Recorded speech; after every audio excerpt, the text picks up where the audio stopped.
The morning sun cast long shadows across the concrete courtyard of Riverside Military Academy as Maya Rodriguez stepped out of the black SUV.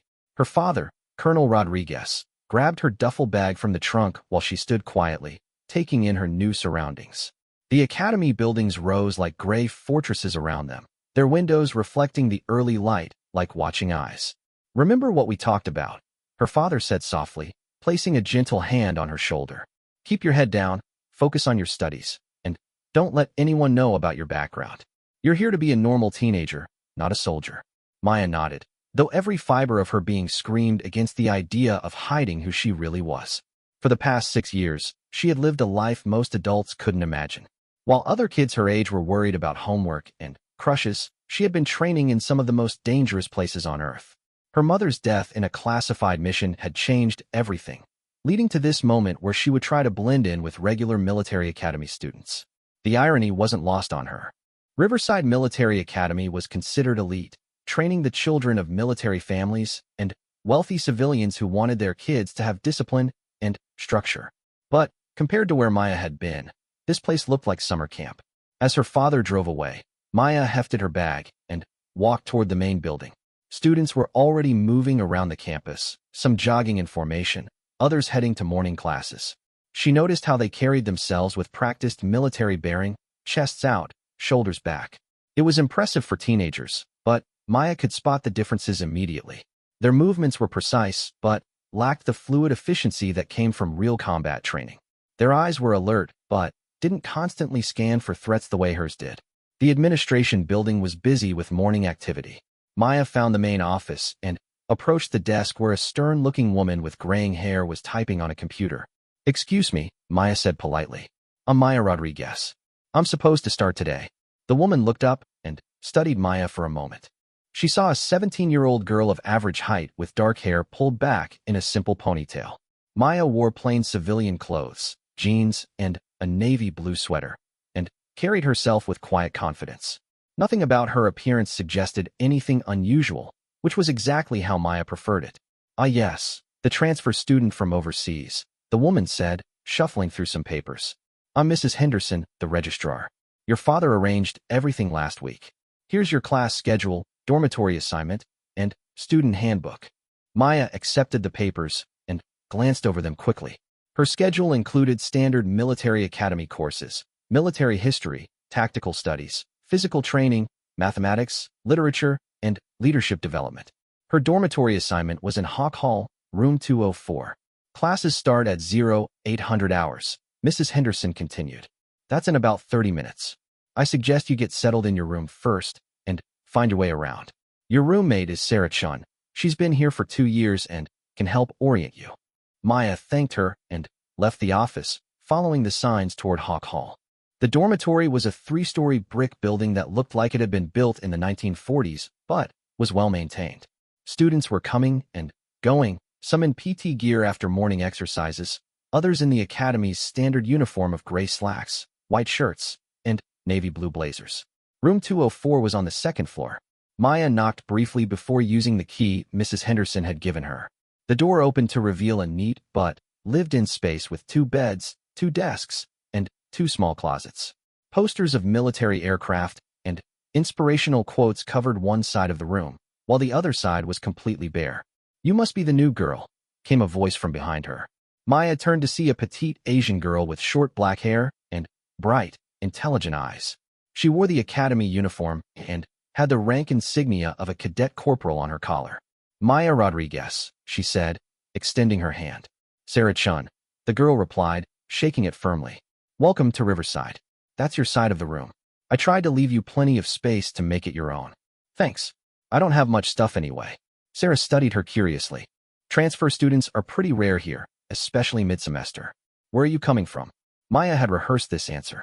"My family moved around a lot because of my dad's job. I was homeschooled for the past few years, but he thought it would be good for me to have a more traditional education." It wasn't entirely a lie. Her father did work for the government, though Sarah would never guess the true nature of his job. And Maya had been educated, just not in traditional classrooms. "Well, you picked an interesting time to start," Sarah said, flopping down on her bed.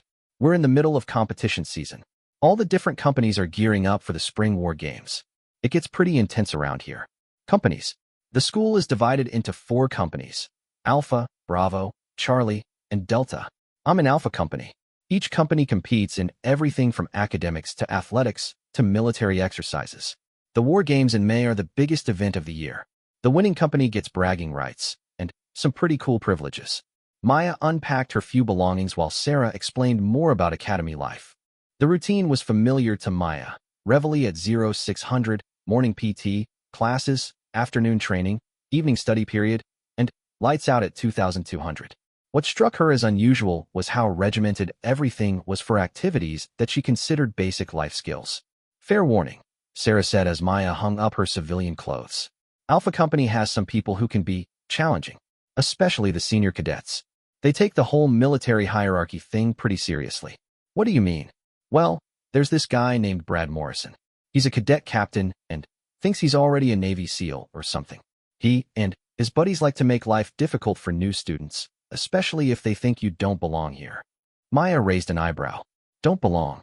You know, if you're not from the right kind of military family, or if you haven't proven yourself in their eyes. They have this whole initiation thing they put new cadets through. Nothing officially sanctioned by the school, of course, but the instructors kind of look the other way as long as it doesn't get too out of hand. This was interesting information. Maya had dealt with bullies before, though not recently. In her previous training environments, respect was earned through competence and proving yourself under pressure.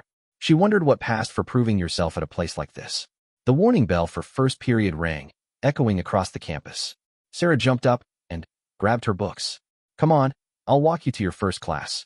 Military History with Major Hawkins. He's tough, but fair. Just don't try to argue with him about anything. He was a Marine for 20 years and thinks he knows everything. They joined the stream of students moving through the hallways. Maya noticed the social dynamics immediately. Upperclassmen walked with authority while underclassmen stepped aside respectfully. Different groups clustered together based on their companies, their rank insignia, or their year. She also noticed several students who seemed to exist on the periphery, loners who kept their heads down and didn't interact much with anyone. The military history classroom was set up like a college lecture hall, with tiered seating facing a podium and large screen. Students filed in and took seats, with clear social hierarchies determining who sat where. The senior cadets claimed the middle rows, while younger students filled in around them. Maya chose a seat near the back, partly out of habit and partly to observe. Sarah sat beside her and pointed out various students, whispering their names and reputations. That's Brad Morrison, she said, nodding toward a tall, athletic young man with perfectly styled blonde hair and the bearing of someone who expected others to notice him. He wore the 3 stripes of a cadet captain and had several ribbons on his uniform jacket. He's actually a decent student and pretty good at the tactical exercises. But he thinks he's God's gift to the military. Maya studied Morrison discreetly. He was clearly popular, with several other senior cadets gathered around him. They all had the confident swagger of young men who had been told they were special their entire lives. She recognized the type. They were common in military families and organizations. Some of them lived up to their own hype, while others crumbled the first time they faced real adversity. Major Hawkins entered the room with the crisp efficiency of a career Marine. He was a compact man in his 50s with graying hair and sharp eyes that seemed to catalog every student instantly. Good morning, cadets, he said, his voice carrying easily through the room. Today we're continuing our study of asymmetric warfare with a focus on special operations tactics in the Middle East. Maya perked up at this. It was a subject she knew intimately, though from a very different perspective than what would be taught in a classroom. Major Hawkins launched into a lecture about the evolution of special operations forces, their training methods, and their role in modern conflicts. Maya found herself both impressed by his knowledge and frustrated by the theoretical nature of the discussion. He was clearly well-educated and experienced, but he was teaching concepts that Maya had lived. The selection process for elite units like the Navy SEALs is designed to identify individuals with exceptional mental and physical resilience, Major Hawkins was saying. The dropout rate is approximately 75%, and those who succeed must demonstrate not just physical strength, but the ability to function under extreme stress and make life-or-death decisions with incomplete information. A hand shot up in the middle of the room. It was Brad Morrison. Sir, what about age requirements? Could someone our age theoretically handle that kind of training? Major Hawkins smiled. That's a good question, Cadet Morrison. The minimum age for SEAL training is 18, though most candidates are in their 20s. The physical demands alone would be extremely challenging for someone your age, not to mention the psychological requirements. These operators need years of life experience and emotional maturity to handle the responsibilities they're given. Maya bit back a smile. If only they knew. The lecture continued with discussions of various military operations and the tactics employed. Maya noticed that several students were taking detailed notes, clearly fascinated by the subject matter. She also noticed that Morrison and his friends seemed particularly engaged, asking questions that were clearly designed to show off their knowledge rather than genuinely learn. When class ended, students began filing out. Maya was gathering her notebook when Morrison approached her. Up close, he was even more imposing, probably 6'2" with the build of someone who spent serious time in the gym. His uniform was perfectly pressed, his boots shined to a mirror finish, and his posture was textbook military bearing. "You're the new transfer student," he said. It wasn't really a question. "Maya Rodriguez," she replied neutrally. "Brad Morrison, Alpha Company Captain. Sarah's been showing you around." "Yes, she's been very helpful." Morrison studied her with the calculating look of someone trying to figure out where she fit in the social hierarchy. "Where did you transfer from? What's your military background?" These were reasonable questions at a military academy, but Maya detected an undertone that suggested Morrison was looking for reasons to categorize her as an outsider. "I was homeschooled. My father's in the military, so we moved around a lot." "What branch? What's his rank?" Sarah appeared at Maya's elbow. "Come on, Maya, we need to get to your next class," she said, clearly trying to redirect the conversation. But Morrison wasn't done. "It's just that we don't get many mid-semester transfers, especially from homeschooling. Most students here have been preparing for this kind of environment their whole lives. It can be a pretty big adjustment." There was something in his tone, not quite threatening, but definitely challenging. Maya recognized it as the kind of posturing that dominant personalities use to establish pecking orders. In her previous life, such behavior would have been quickly corrected by circumstances that made social hierarchies irrelevant. Here, it seemed to be part of the culture. "I'm sure I'll manage," Maya said calmly. Morrison smiled, but it didn't reach his eyes. "I hope so. Alpha Company maintains certain standards. We look out for each other, but everyone has to pull their weight." "Understood. Good. You should come to PT with us sometime. We do extra training sessions beyond the regular academy requirements. Might help you catch up to where you need to be." The implication was clear, that she wasn't currently where she needed to be. Maya felt a familiar stirring in her chest, the same feeling she got when someone underestimated her capabilities. She pushed it down. "Thanks for the offer," she said simply. Morrison nodded and walked away with his entourage. Sarah waited until they were out of earshot before shaking her head. "That's exactly what I was warning you about," she said. "He's already sizing you up, figuring out how to put you in your place." "Does he do that with everyone?" "Pretty much. The thing is, he's actually good at what he does. He scores high on all the tactical exercises, he's in great shape, and he knows how to lead. But he also thinks that gives him the right to judge whether other people deserve to be here." They walked toward Maya's next class, which was mathematics.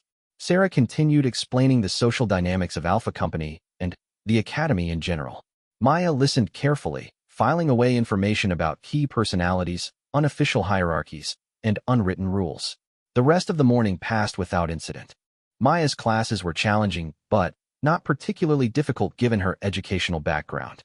Her instructors were professional military officers who knew their subjects well, and her fellow students ranged from genuinely motivated future officers to wealthy kids who were there because their parents thought military school would straighten them out.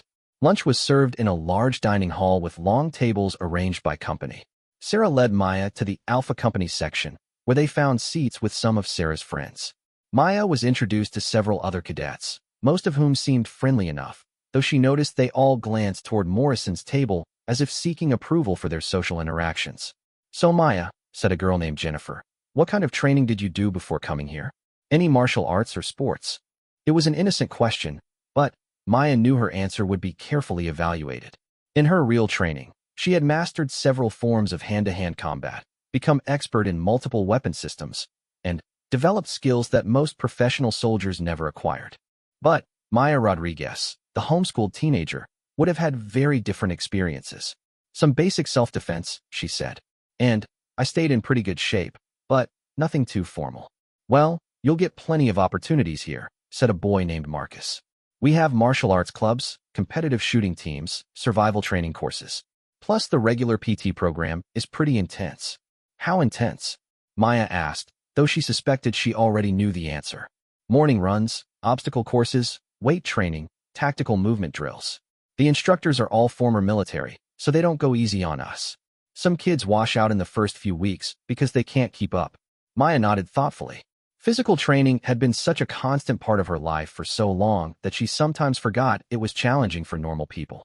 She would need to be careful not to perform too far above expectations while also not appearing weak or unprepared. After lunch, she had physical training class. Students changed into PT uniforms, gray shorts, gray t-shirts, and running shoes, and met in the gymnasium. The instructor was a stocky former Army sergeant named Kowalski who had the no-nonsense demeanor of someone who had spent years turning civilians into soldiers. "Listen up, cadets," Sergeant Kowalski announced. "Today we're doing fitness assessments for all the new students and makeup tests for anyone who was sick last week. Push-ups, sit-ups, pull-ups, and a 2-mile run. Everyone participates. Everyone gives maximum effort." Maya found herself grouped with several other students for testing. She quickly calculated how to perform well enough to avoid standing out while not appearing weak. The key would be to score in the upper range of normal for a 17-year-old girl in good shape. The push-up test came first. Maya watched a few other students go before her turn, noting their form and endurance levels. When her turn came, she executed perfect push-ups with controlled breathing, stopping at 45 repetitions, a respectable score that placed her in the top quarter without being exceptional. Sit-ups and pull-ups followed similar patterns. Maya performed well, but not extraordinarily, earning approving nods from Sergeant Kowalski without drawing excessive attention. Several other students struggled with the exercises, particularly some of the younger cadets who were clearly new to serious physical training. The 2-mile run was held on a track behind the gymnasium. Students were released in groups based on their expected finish times, with the most athletic cadets going first. Maya was placed in the second group, which included Sarah and several other girls along with some of the smaller male cadets. This was where Maya had to be most careful. Running was one of her strongest capabilities. She had routinely completed much longer distances under combat conditions while carrying full gear. A 2-mile run in shorts and running shoes on a flat track was almost recreational by her standards. She settled into an easy pace behind Sarah, monitoring her breathing and heart rate to ensure she appeared appropriately challenged. Around them, other students were already showing signs of exertion, harder breathing, less efficient form, occasional walking breaks. As they completed the first mile, Maya noticed Morrison and his friends finishing their run from the earlier group. They had clearly pushed themselves hard and were now standing by the track, ostensibly cooling down but obviously watching the later groups perform. "Looking good, Rodriguez," Morrison called out as Maya passed. "Keep it up." There was something in his tone that made Maya glance over at him. He was watching her with the same calculating expression from earlier, as if trying to solve a puzzle. Maya realized that her running form might have been too efficient, too controlled for someone who claimed to have only basic fitness training. She deliberately allowed herself to appear more winded, adding a slight irregularity to her stride and breathing pattern.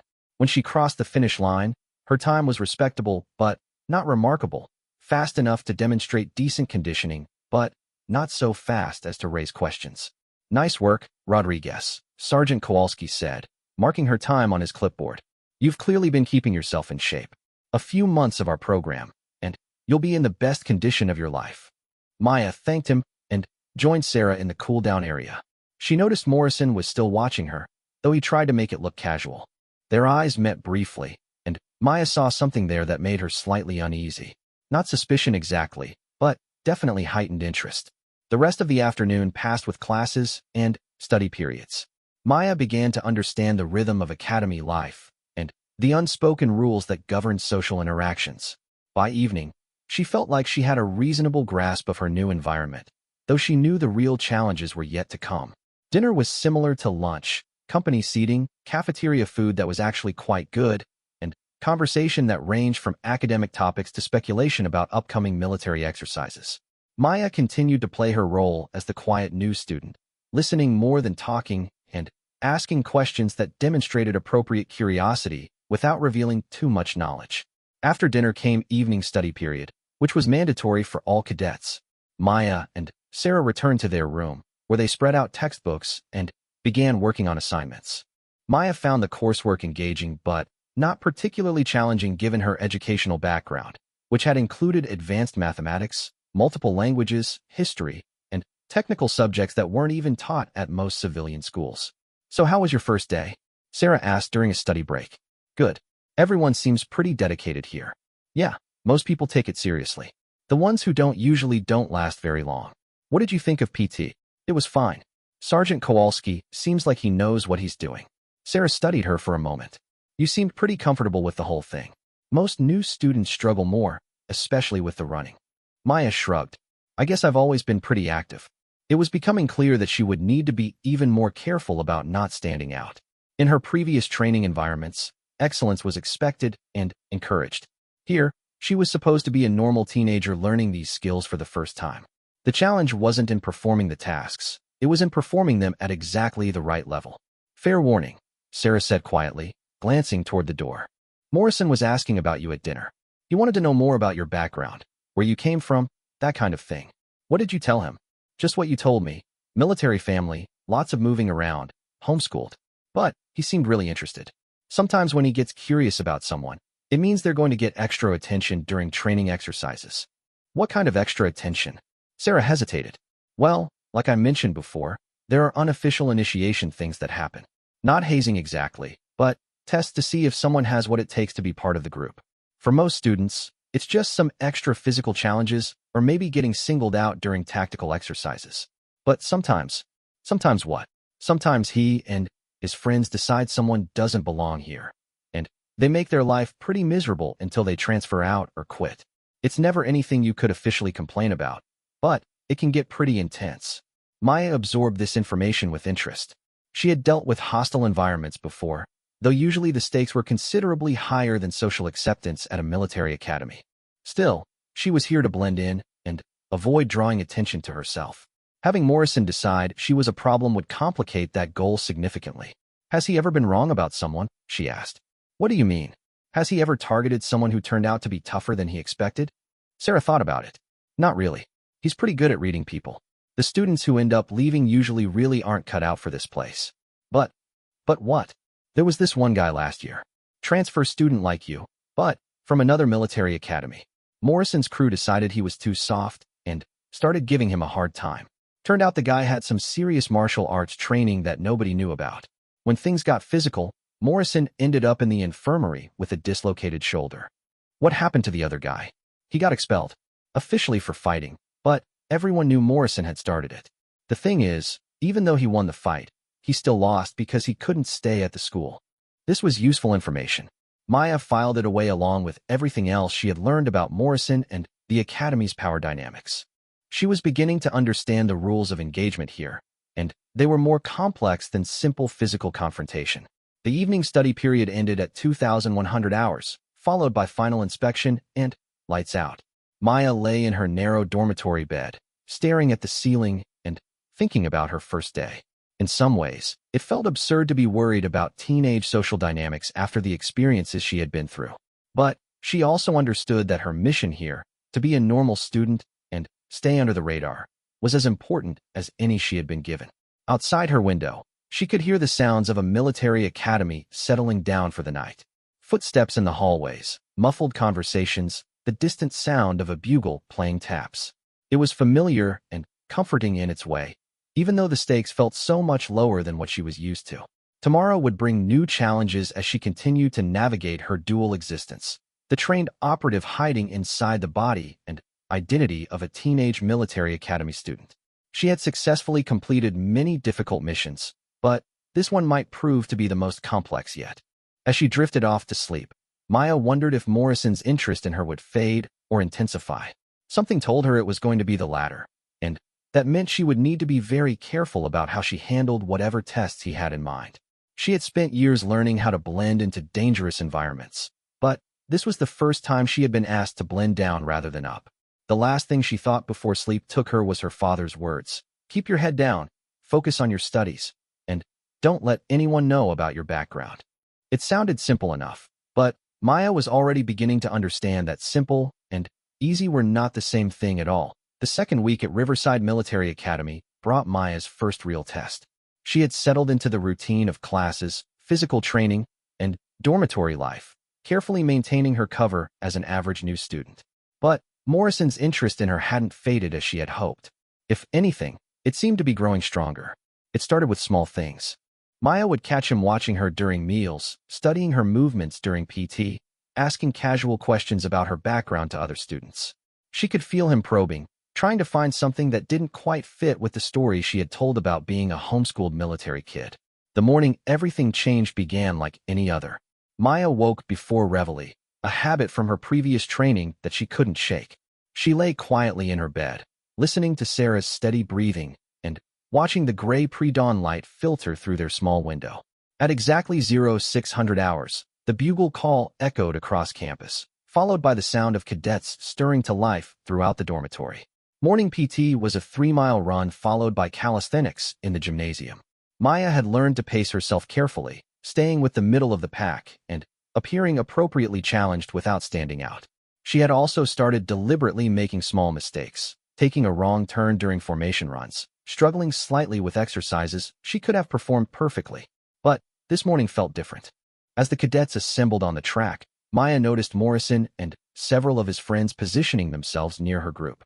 During the run, they kept pace alongside her, close enough to observe, but not so obvious as to draw attention from the instructors. "Looking strong today, Rodriguez," Morrison said as they hit the 2-mile mark. "You're barely breathing hard." Maya forced herself to take deeper, more labored breaths. "Still getting used to the altitude here," she replied. The riverside was barely above sea level. "Where did you say you lived before this?" It was a casual question, but Maya caught the slight edge in his voice. "Different places. Dad's job moved us around a lot." "That must have been tough, not having a stable place to call home." "You get used to it." Morrison nodded thoughtfully, but didn't push further. After PT, Maya headed to her first class of the day, Advanced Tactical Studies with Captain Williams, a former Special Forces officer who had been teaching at Riverside for 5 years.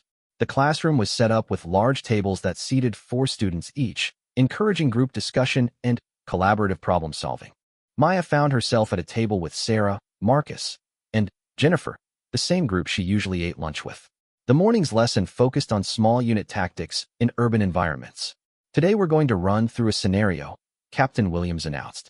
"You'll be working in teams of 4 to plan and execute a mission to secure a building held by hostile forces. Each team will present their plan to the class, and we'll discuss the strengths and weaknesses of different approaches." Maya felt a familiar thrill of excitement.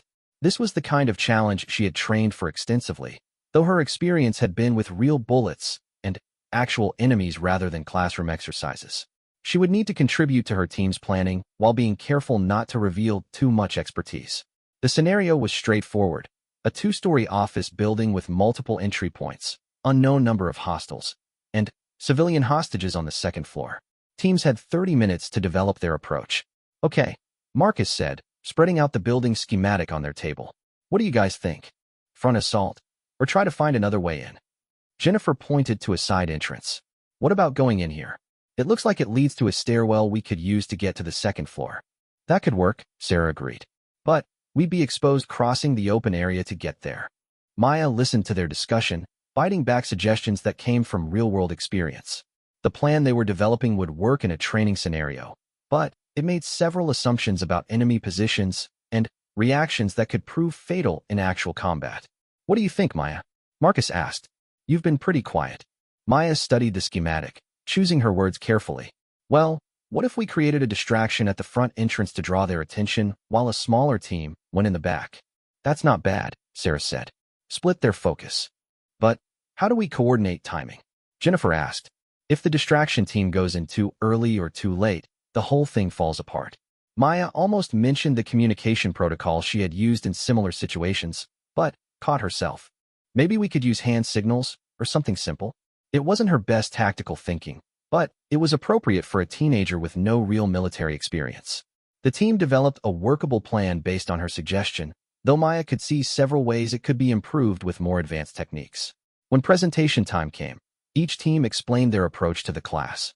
Maya's team went third, with Marcus presenting their plan while the others added details. Captain Williams asked probing questions about timing, contingencies, and risk assessment. Interesting approach, he said when they finished. The distraction concept shows good tactical thinking. Who came up with that element? It was Maya's idea, Sarah said proudly. Maya felt Morrison's eyes on her from across the room. When she glanced in his direction, he was studying her with that same calculating expression she had seen before. Good work, Cadet Rodriguez, Captain Williams said. Have you studied military tactics before? Just some reading, Maya replied. My dad talks about his work sometimes. It was another carefully crafted half-truth. Her father did talk about his work, though not the classified parts. And she had definitely done more than just reading about military tactics. After class, Morrison approached her in the hallway. Nice presentation in there. You seem to have a good grasp of tactical concepts. Thanks. It was mostly common sense. Common sense isn't that common, Morrison said with a smile that didn't quite reach his eyes. Especially not the kind of tactical thinking you displayed. Most students take months to develop that level of understanding. Maya felt a warning tingle at the back of her neck. Morrison was definitely probing now, looking for inconsistencies in her story. She needed to redirect this conversation. I guess I just pay attention when my dad talks about his job, she said. Plus I watch a lot of military documentaries. What branch is your dad in again? Army. Logistics mostly. Logistics, Morrison repeated. That's interesting. Usually logistics officers don't get into tactical discussions at home. Too focused on supply chains and transportation. This was getting dangerous. Morrison clearly knew more about military specializations than Maya had given him credit for. She needed to end this conversation before he pushed deeper. I should get to my next class, she said, starting to move away. Of course. See you at lunch. But Morrison wasn't done with her. At lunch, he made a point of sitting near Maya's table, close enough to overhear conversations, but not so obvious as to seem intrusive. She noticed him listening carefully whenever she spoke, as if analyzing her word choices and responses.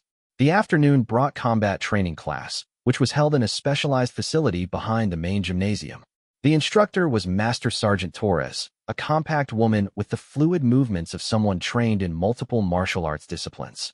The class covered basic hand-to-hand combat techniques designed to give cadets confidence and fundamental self-defense skills. Today we're working on escape techniques, Sergeant Torres announced. Situations where someone grabs you from behind or pins your arms. The key is not to panic, find their weak points, and create opportunity to get away. Maya had learned dozens of escape techniques, many of them far more advanced than what would be taught to teenagers. She watched the demonstration carefully, noting the differences between what Sergeant Torres was teaching and what she knew. The students paired up to practice. Maya found herself partnered with a quiet girl named Lisa who seemed nervous about the physical contact aspect of the training.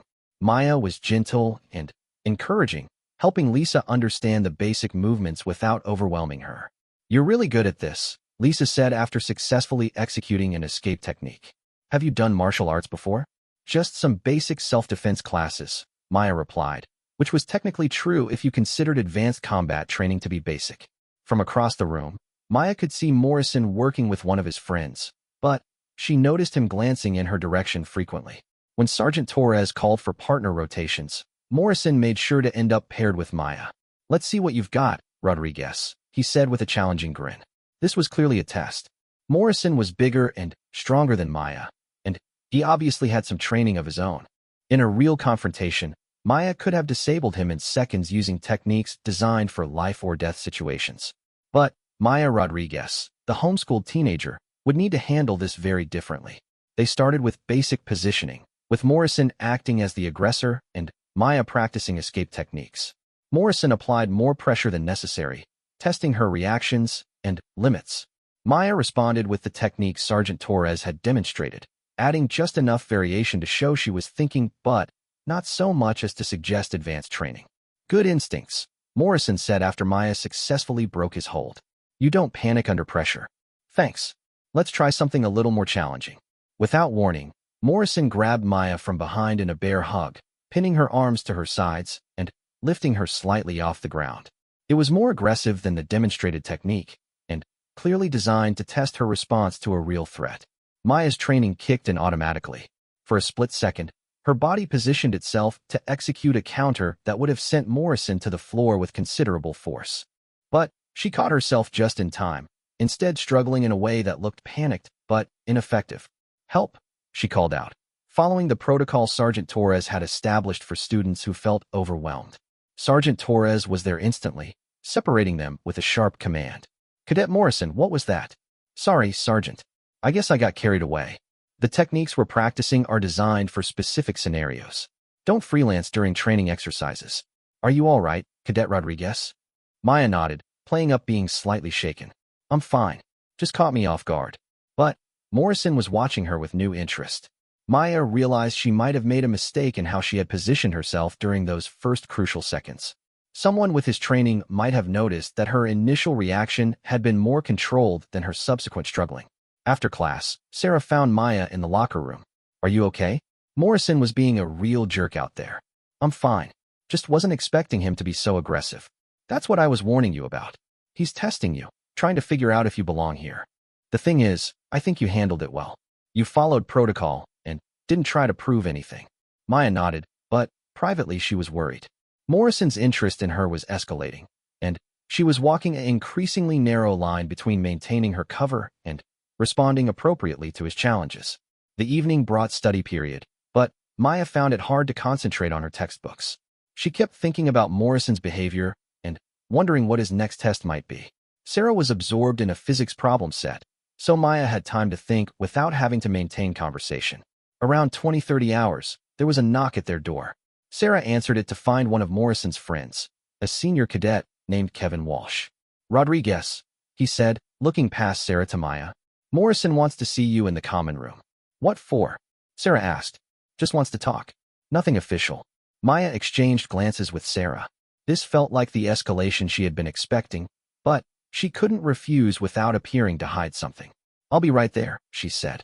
The common room was a large space on the first floor of the dormitory, furnished with couches and tables where students could study or socialize during free time. When Maya arrived, she found Morrison and 3 of his friends waiting for her. They had positioned themselves to control the room's exits, which Maya noted automatically. "Thanks for coming down," Morrison said, gesturing to an empty chair. "We wanted to have a friendly chat about how you're settling in." Maya sat down, keeping her posture relaxed but ready to move if necessary. "Okay. The thing is," Morrison continued, "Alpha Company has a reputation to maintain. We're the top company at this academy, and that's because we look out for each other and make sure everyone meets our standards." "I understand." "Do you?" "Because here's what I'm seeing. You show up mid-semester from nowhere with a background story that's pretty vague. You perform well in classes, especially tactical studies, but claim you're just naturally smart. You handle physical training without breaking a sweat, but say you've only done basic fitness. And today in combat training, you had some interesting reactions." Maya felt her pulse quicken, but kept her expression neutral. "I'm not sure what you're getting at." "I'm getting at the fact that nothing about you adds up. Either you're not who you say you are, or you're hiding something important about your background." One of Morrison's friends, a stocky redhead named Thompson, leaned forward. "We've seen this before. Students who lie about their qualifications to get into the academy, or who have some kind of disciplinary problems at their previous schools." "I haven't lied about anything," Maya said firmly. "Then, prove it," Morrison said. "Show us that you belong in Alpha Company." "How?" Morrison smiled, but there was no warmth in it. "There's an unofficial tradition for new students who want to be fully accepted. A little test to demonstrate you have what it takes." Maya had been expecting something like this. Most exclusive groups, especially military ones, had initiation rituals designed to prove worthiness and build group cohesion. She needed to be careful how she responded. "What kind of test?" "Nothing dangerous," Morrison said. "Just a night exercise. Tomorrow is Saturday, so there are no classes. We'll meet after evening meal for a little field training exercise. Think of it as a practical application of what you've been learning in class." "What exactly would I have to do?" "Navigation, observation, basic survival skills. The kind of things any competent cadet should be able to handle." It sounded reasonable on the surface, but Maya caught the undertones. This wasn't going to be a straightforward test of academic knowledge. Morrison was planning something designed to push her beyond normal academy standards, probably hoping she would either fail or reveal capabilities that contradicted her cover story. "Is this something all new students do?" she asked. "The ones who want to be fully accepted by the company," Thompson said. "The ones who want to prove they're not just taking up space." Maya realized she was trapped. Refusing the test would mark her as unwilling to prove herself, which could lead to ongoing harassment. But Accepting it meant entering a situation where Morrison would control the parameters and could escalate the challenge as much as he wanted. Okay, she said finally. I'll do it. Morrison's smile widened. Excellent. Meet us at the north gate of campus at 2100 hours tomorrow night. Wear PT gear and bring a water bottle. We'll provide everything else you need. Should I tell Sergeant Torres or one of the other instructors? This is just between Alpha Company members, Walsh said quickly. No need to involve the faculty.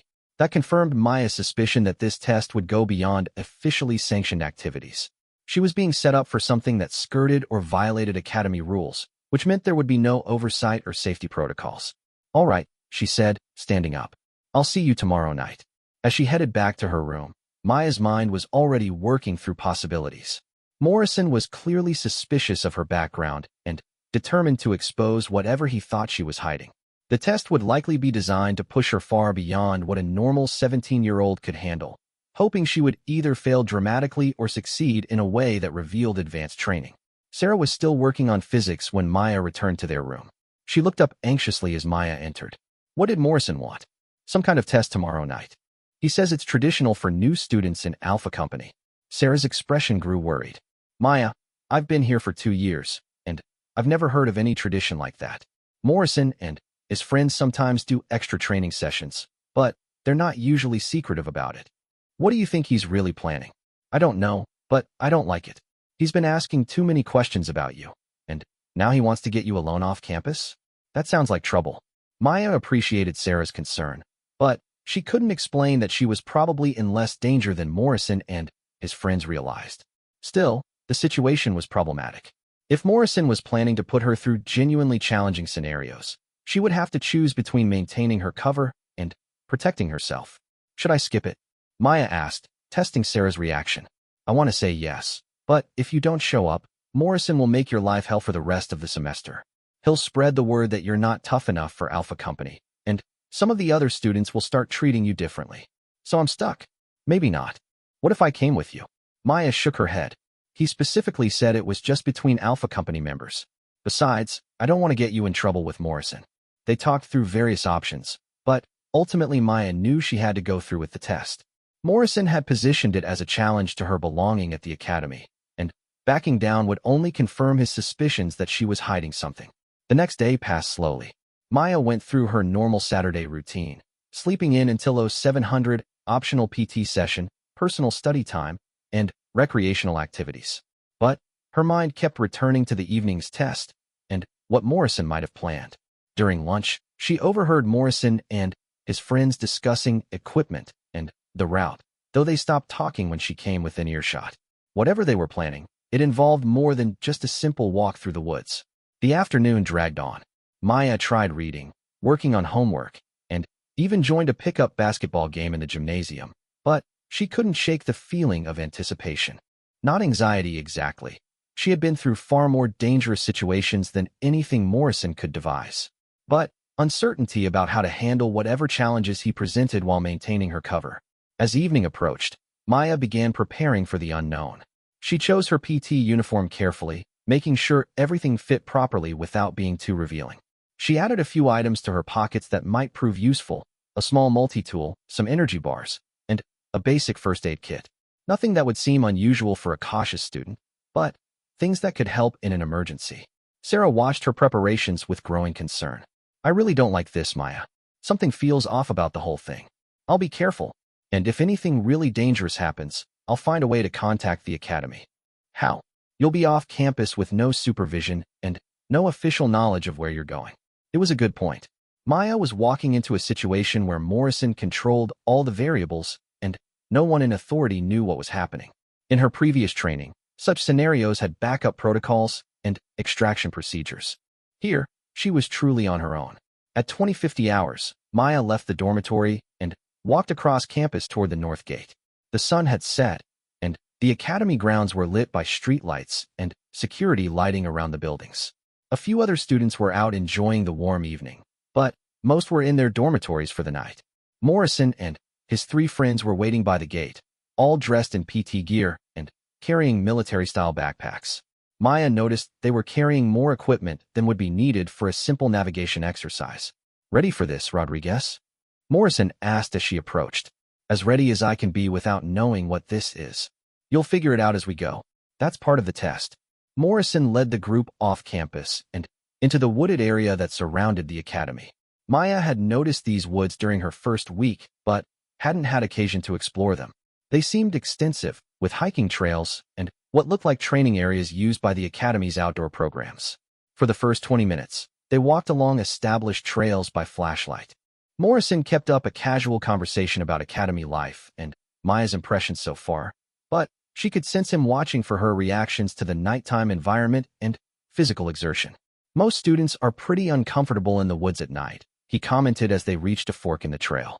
Lots of unfamiliar sounds, poor visibility, easy to get disoriented. It's not too bad, Maya replied honestly. Night operations had been a major part of her training, and she actually felt more at ease in the darkness than she had sitting in Morrison's brightly lit common room. We'll see how you feel in a few hours. They left the established trail and began moving through denser forest. Morrison was using a GPS device to navigate, leading them towards some predetermined destination. The terrain became more challenging, with fallen logs, creek crossings, and steep slopes that required careful footing. Maya could have moved through this terrain much faster and more quietly than the group was managing, but she stayed with them and occasionally made small mistakes to appear appropriately challenged. Her night vision was excellent, trained through years of low-light operations, but she used her flashlight like the others and pretended to have more difficulty seeing obstacles. After about an hour of hiking, they reached a small clearing beside a creek. Morrison called a halt and began unpacking equipment from the backpacks. "Welcome to your test site, Rodriguez," he said, spreading out what looked like a detailed topographical map. "Here's the scenario. You're a downed pilot behind enemy lines. Your mission is to reach this extraction point." He indicated a location on the map about 2 miles away, before dawn. "You have basic survival gear, but no food and limited water." Maya studied the map, noting the terrain features and potential routes. It was actually a reasonable scenario for testing navigation and survival skills, though more advanced than what was typically covered in academy classes. "What's the catch?" she asked. Morrison's smile was visible in the flashlight beam. "Well, it wouldn't be realistic without opposition forces. Thompson and Walsh will be hunting you, trying to prevent you from reaching the extraction point. If they capture you, you fail the test. And what constitutes capture? If they tag you with this," Morrison held up what looked like a paintball gun, "or if you fail to reach the extraction point by 0600 hours. Maya felt a chill that had nothing to do with the night air. This wasn't just a navigation exercise. It was a pursuit scenario with potentially dangerous elements. Morrison was essentially setting up a manhunt, putting her in the position of prey being pursued through unfamiliar terrain in the dark. "Is this really necessary?" she asked. "It's what separates the real soldiers from the pretenders," Thompson said, checking his own paintball weapon. "Anyone can follow a map in daylight. This tests whether you can function under pressure." Maya realized this was exactly the kind of test she had been dreading. Morrison had designed a scenario that would require her to use advanced skills, evasion, tactical movement, possibly even counter-surveillance techniques, to succeed. But using those skills would blow her cover completely. "What survival gear do I get?" she asked, playing for time to think. Morrison handed her a small backpack. Inside, Maya found a compass, a basic first aid kit, an emergency blanket, and 2 bottles of water. No food, no shelter, no communication device. For a normal teenager, it would be a genuinely challenging situation. "You've got 30 minutes to study the map and plan your route," Morrison said. "Then, Thompson and Walsh start hunting. Kevin and I will position ourselves at the extraction point to verify your arrival." Maya spread the map on a fallen log and examined it carefully by flashlight. The terrain was mixed forest and open areas, with several streams and one major ridgeline between her current position and the extraction point. There were multiple possible routes, each with advantages and disadvantages. In her mind, Maya was already planning the optimal approach. She would use the stream beds for concealment, avoid the ridge line where she would be silhouetted against the sky, and employ counter-surveillance techniques to detect and evade her pursuers. With her training, she could probably reach the extraction point in under an hour while completely avoiding contact with Thompson and Walsh. But that would prove beyond any doubt that she was not who she claimed to be. No 17-year-old with basic fitness training and Some documentary watching could execute advanced evasion tactics in unfamiliar terrain at night. Maya faced an impossible choice.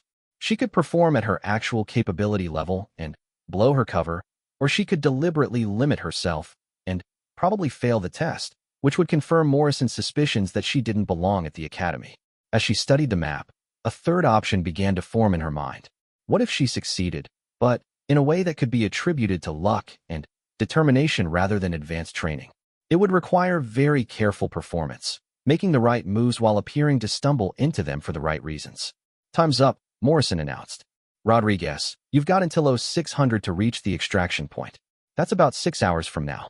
Thompson and Walsh, you start your hunt in 5 minutes.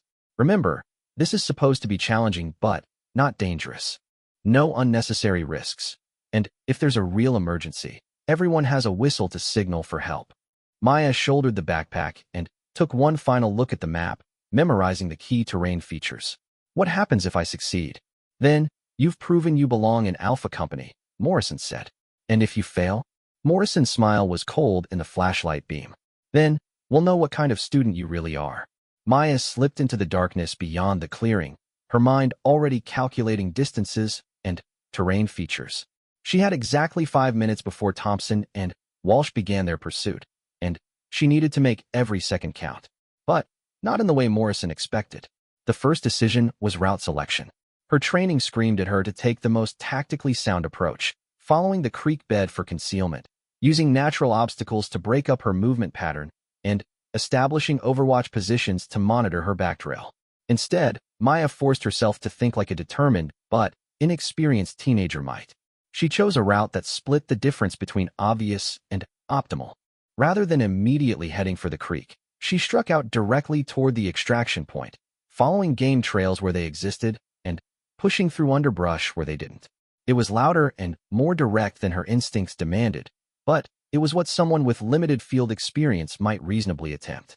The forest around her was alive with night sounds, owls calling, small animals rustling through fallen leaves, the distant sound of water flowing over rocks. Maya cataloged each sound automatically, part of her trained awareness never switching off even when she was trying to appear amateur. After 15 minutes of steady movement, she heard voices behind her. Thompson and Walsh had begun their hunt and were moving along her trail with more noise than she would have expected from students at a military academy. Their flashlight beams swept through the trees, creating moving patterns of light and shadow that made them easy to track.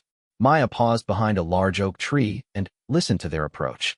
They were maybe 200 yards behind her and moving in a standard pursuit formation, one slightly ahead and to the right, the other covering the left flank. It was textbook small unit tactics, probably learned in their academy classes. Her mind immediately began calculating intercept angles and ambush positions. With her training, she could have circled behind them, neutralized both without serious injury, and continued to the extraction point before they regained consciousness. Instead, she forced herself to behave like a scared teenager who had gotten lucky enough to hear them coming. Maya abandoned stealth and crashed through the underbrush, making enough noise to sound panicked while still moving in roughly the right direction. Behind her, she heard excited shouts as Thompson and Walsh picked up her trail. "She's moving fast," Thompson's voice carried through the night air. "But she's making a lot of noise. We should be able to catch up." "Stay spread out," Walsh replied. "Don't let her slip between us." Maya almost smiled at their confidence. They were treating this like a game, assuming that superior tactics and teamwork would quickly overcome a single frightened girl. In a way, they were right. If Maya had actually been what she claimed to be, their approach would have been overwhelming. But Maya had other plans. She continued her noisy retreat for another 10 minutes, leading her pursuers deeper into the forest while gradually angling toward the creek she had noted on the map. When she reached the water, she made a show of stumbling and splashing as she crossed, leaving obvious signs of her passage. On the far side, Maya finally allowed herself to use some real tradecraft. She moved upstream for 50 yards, walking in the shallow water to avoid leaving tracks, before emerging on the opposite bank. Her pursuers would find her trail ending at the water and would have to search both directions to figure out where she had gone. While Thompson and Walsh spent time searching for her exit point, Maya put distance between herself and them. She moved more quietly now, but not silent, maintaining the illusion of someone trying to be stealthy without really knowing how. The terrain ahead rose steeply toward the ridge line that dominated this section of forest. Maya's route options were limited by the topography, which would work in her favor. Her pursuers would have to funnel into the same areas she was using, giving her opportunities to monitor their progress. As she climbed, Maya began implementing a strategy that would appear to be based on desperation and luck rather than training. She deliberately chose paths that were difficult but not optimal, sometimes doubling back when she encountered obstacles instead of finding ways around them. To an observer, it would look like someone who was lost and panicked, stumbling toward her destination through sheer determination. Behind her, Thompson and Walsh had found her exit point from the creek and were moving upstream. Their voices carried clearly in the still air, allowing Maya to track their progress without visual contact. "She's definitely heading for the ridge," Thompson said. "There's only a couple of ways up from here." "Good," Walsh replied. "We can set up an ambush at the saddle. She'll have to come through there." Maya nodded approvingly despite herself. It was exactly what she would have done in their position. The saddle was a low point in the ridge line that offered the easiest passage, and anyone trying to cross would be channeled through a relatively small area. But Maya had no intention of using the saddle. Instead, she angled north toward a steeper section of the ridge where fallen trees and rock outcroppings would provide cover for her ascent. It would be harder climbing, especially at night, but it would allow her to bypass Thompson and Walsh's ambush entirely. The ascent was genuinely challenging, even with her conditioning and experience. Loose rocks shifted underfoot, thorny vines caught at her clothing, and more than once she had to find handholds in the darkness to pull herself up steep sections. A normal teenager might very well have turned back or injured herself attempting this route. Maya made sure to make enough noise during the difficult parts to sound like someone struggling with terrain beyond her abilities. She allowed herself to slip and fall twice, creating dramatic crashes that would carry to anyone listening. Each fall was carefully controlled to avoid real injury while sounding appropriately desperate. Halfway up the ridge, she paused to rest and assess her situation. Below and to the south, she could see the faint glow of flashlights near the saddle where Thompson and Walsh were presumably setting up their ambush. They had made good time and were positioned exactly where tactical doctrine suggested. Maya checked her watch. She had been moving for just over an hour and had covered maybe a third of the distance to the extraction point. Her pace was deliberately slower than optimal, but she needed to balance progress against maintaining her cover. The remainder of the climb took another 30 minutes. When Maya finally crested the ridge, she found herself looking down into a valley that stretched toward her destination. According to the map, the extraction point was in a clearing about a mile and a half ahead, near where two hiking trails intersected. Behind her, she could hear Thompson and Walsh still calling to each other near the saddle. They had obviously realized she wasn't coming through their ambush site and were trying to figure out where she had gone. It would take them time to work out that she had flanked their position, giving her a substantial lead. Maya began her descent into the valley, allowing gravity and momentum to increase her pace. This was where her performance became most critical. She needed to reach the extraction point before dawn, but not so quickly or efficiently that it suggested advanced training. The valley floor was easier terrain, mostly open forest with widely spaced trees and minimal undergrowth. Maya could have jogged the remaining distance in 20 minutes, but instead she maintained a fast walk punctuated by occasional short runs when the terrain permitted. She was making good progress when she heard something that made her freeze. Voices ahead of her, coming from the direction of the extraction point.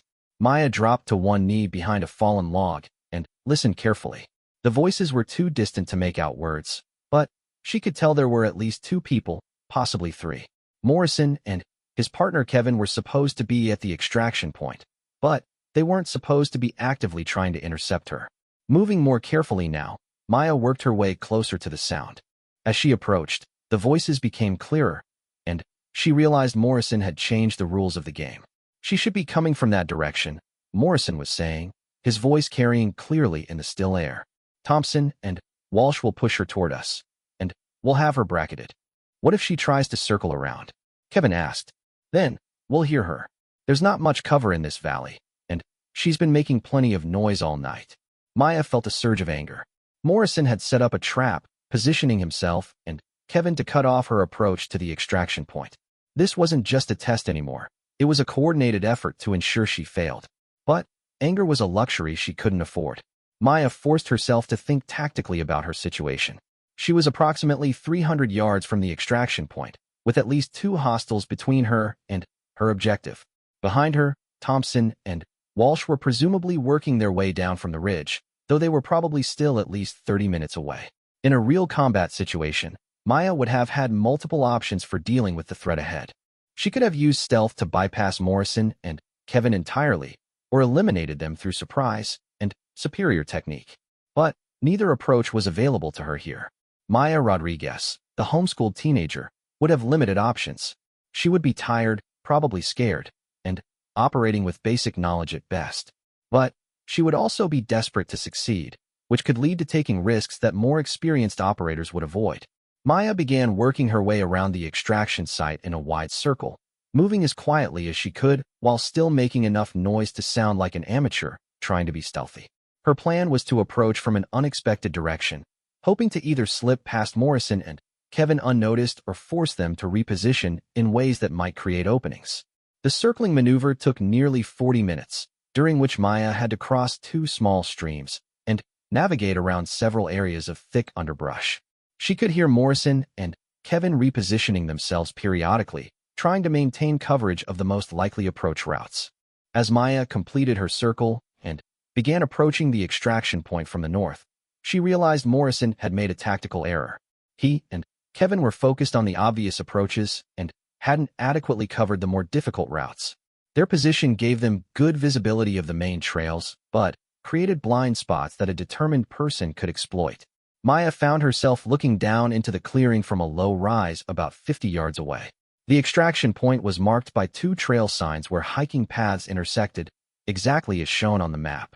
Morrison and Kevin were positioned about 20 yards apart, with good sight lines down the main approaches, but their backs to Maya's current position.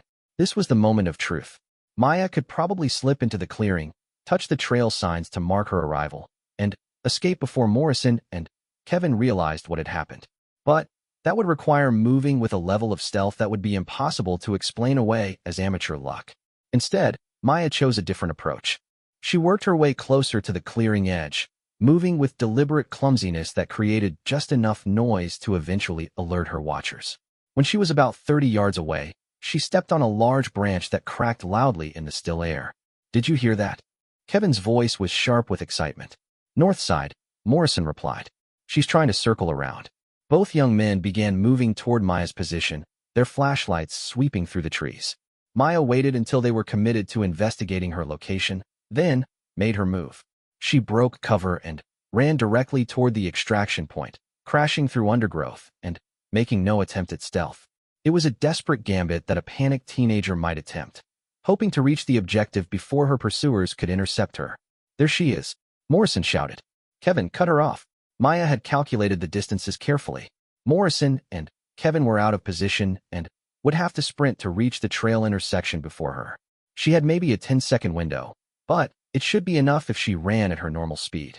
Except Maya couldn't run at her normal speed. That would reveal conditioning and sprint capability far beyond what she had demonstrated in Academy PT tests. Instead, she ran like a tired, desperate teenager who had been stumbling through the woods for hours. It was agonizing to hold back when every instinct screamed at her to use her full capabilities. Maya reached the trail intersection with Morrison only steps behind her, his reaching hand brushing her shoulder as she touched the wooden trail sign. "Got it," she gasped, spinning around to face him with the trail marker at her back. Morrison pulled up short, breathing heavily but grinning with genuine admiration. "I'll be damned. You actually made it." Kevin arrived a moment later, also winded from the sprint. "How did you get past us?" Maya leaned against the trail sign, playing up her exhaustion. "I went around. Took forever, and I thought I was lost about 6 times, but I kept following the compass bearing." It was a reasonable explanation that fit with her supposed background. Someone with basic navigation skills and enough determination could have done exactly what she described, even if they got lucky with the timing. "That was actually pretty impressive," Morrison said, studying her with new respect.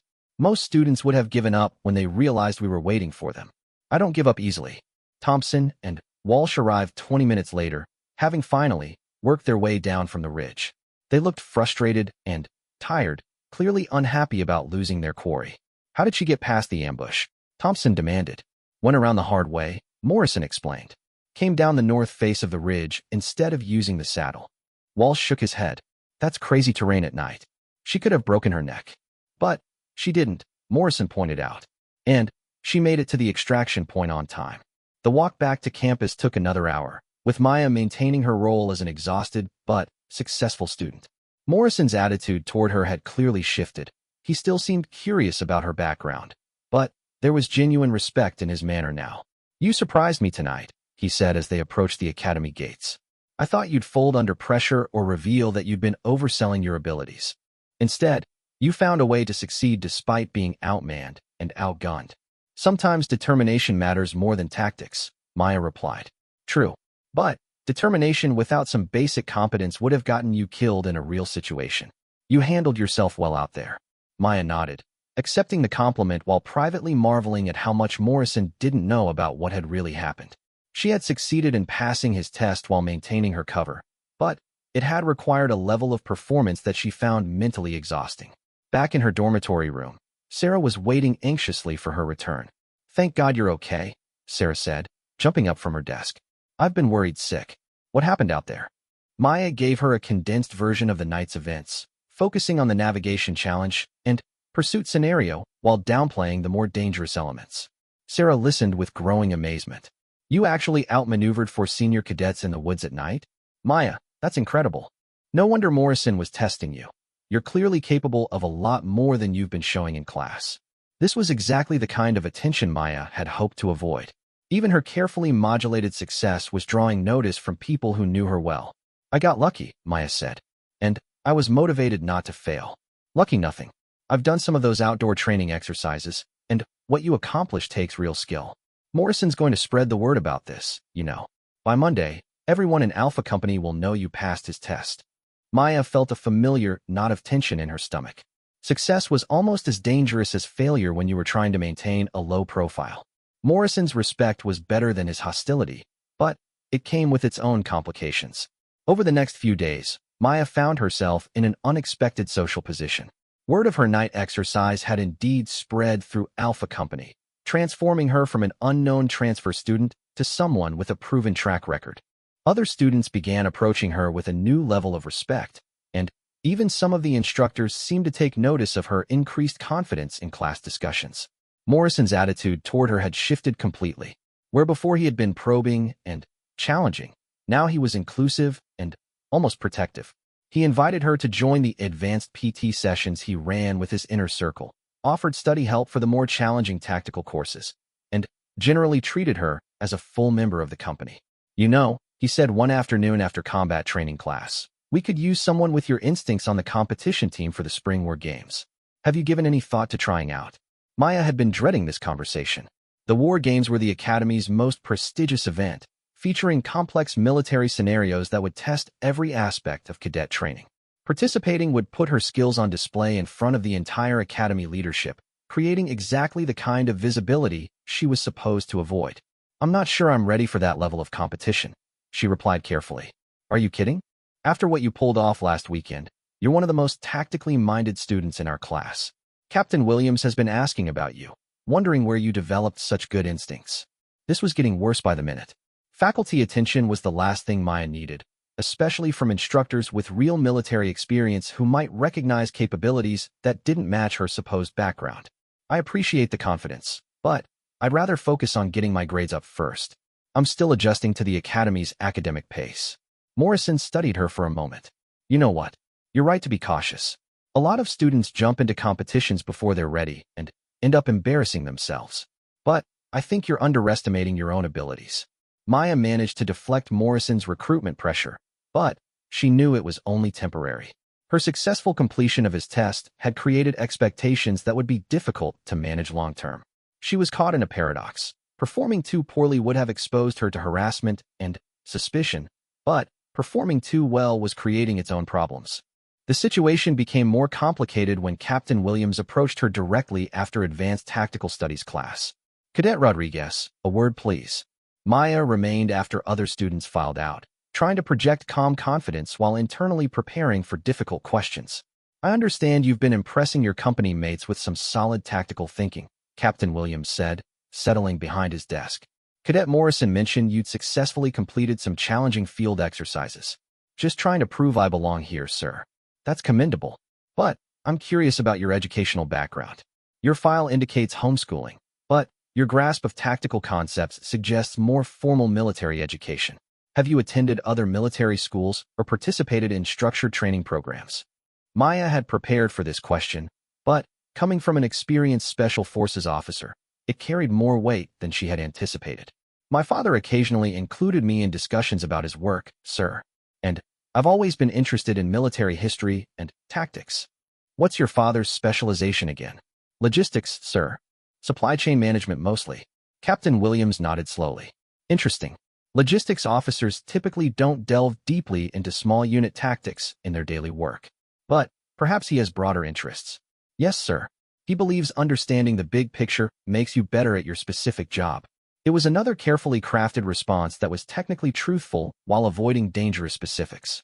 Maya could see Captain Williams processing her answers, clearly intrigued but not quite suspicious. Well, regardless of where you develop these instincts, they're serving you well here.